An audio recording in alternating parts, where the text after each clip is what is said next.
அம்மா மக்கள் முன்னேற்ற கழகத்திற்கு நாளை மாலைக்குள் பொதுச் சின்னம் ஒதுக்கப்படும் என எதிர்பார்க்கப்படும் நிலையில் எந்த சின்னத்தில் போட்டியிட்டாலும் மக்கள் தங்களை வெற்றி பெற வைப்பார்கள் என அந்த கட்சியின் துணை பொதுச் செயலாளர் டிடிவி தினகரன் நம்பிக்கை தெரிவித்துள்ளார்.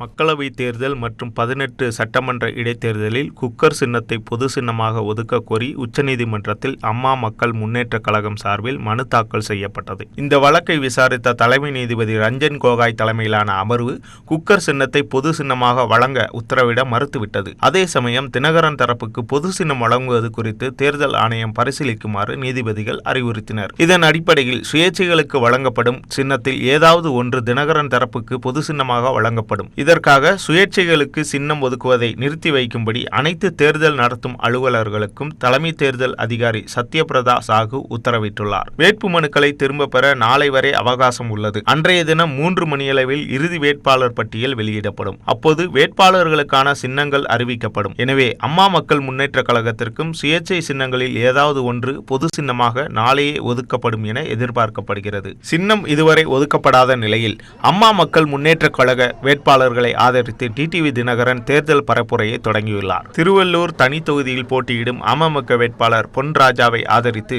சென்னை மாதவரத்தில் பிரச்சாரத்தில் ஈடுபட்ட தினகரன் தங்களுக்கு எந்த சின்னம் ஒதுக்கப்பட்டாலும் மக்கள் வெற்றி பெற செய்வார்கள் என நம்பிக்கை தெரிவித்தார். நாளைக்கு தெரிந்துவிடும் என்று நினைக்கின்றேன். காரணம், மக்களின் ஆதரவு இருக்கின்ற பொழுது சின்னம் என்பது ஒரு பிரச்சனையே இல்லை என்பதை அமமுகவிற்கு சின்னம் ஒதுக்குவதில் ஏற்படும் தாமதத்தால் சுயேட்சைகளுக்கும் சின்னம் ஒதுக்கீடு செய்வதில் காலதாமதம் ஏற்படும் சூழல் உருவாகியுள்ளது. ஏப்ரல் 18ஆம் தேதி வாக்குப்பதிவு நடைபெறும் நிலையில் அரசியல் கட்சிகளின் பிரபலமான சின்னங்களுக்கு மத்தியில் சுயேட்சை சின்னத்தை மக்களிடம் கொண்டு செல்ல குறைந்த அவகாசமே உள்ளது குறிப்பிடத்தக்கது.